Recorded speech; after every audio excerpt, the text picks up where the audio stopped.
Hello mga Mima! Magandang tanghali po sa ating lahat!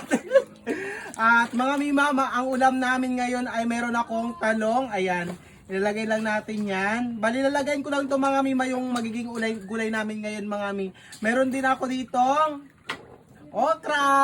Ayan.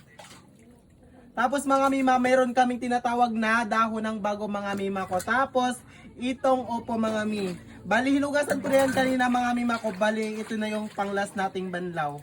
No, ilagay lang natin dyan. Nakikita ba to? Dyan. Bali, ano mga Mi, hahaluan ko siya ng tuyong isda. Daing mga Mima, ayun no. Pinakita mo? Pakita mo sa kanila. Nakita doon? Okay.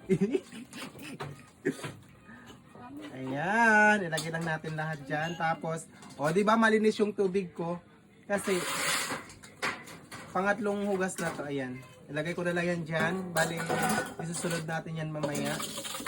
Yung sibuyas pala. Wait lang. Maglagay tayo ng isang buong sibuyas. Balatan ko lang.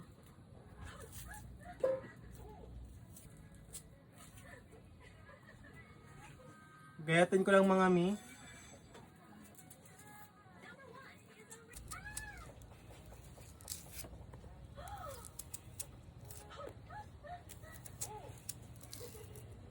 Maglagay tayo ng pampalasa. At asin mga Mi. Lagyan lang natin ng tubig mga Mi.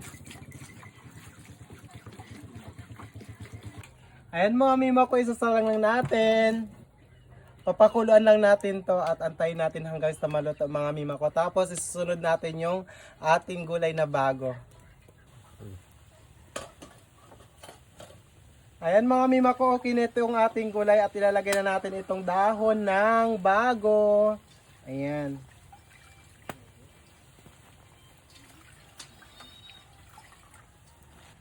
Ilubog lang natin mga Mi. Ay, yung manok.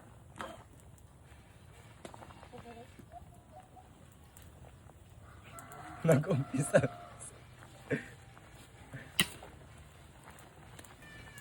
Kukunin ko na din mga Mi to para ihalo natin sa ating ulam.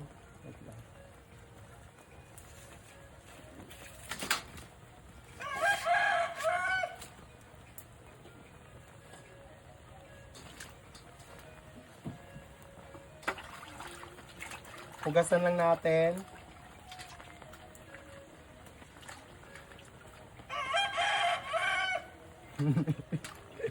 Yung manok talaga.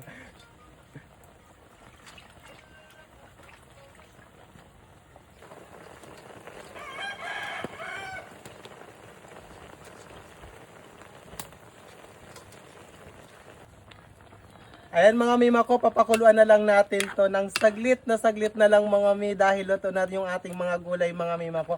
At syempre bago tayo magtapos ay tikman na muna natin.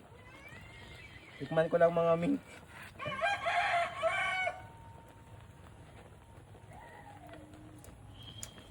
Masarap mga Mi. Sobrang sarap. So yun lang mga Mima ko, hanggang dito na lang po yung video ko na ito. Maraming salamat po sa inyong walang sawang pagsuporta sa akin. Ingat po tayo palagi and bye-bye!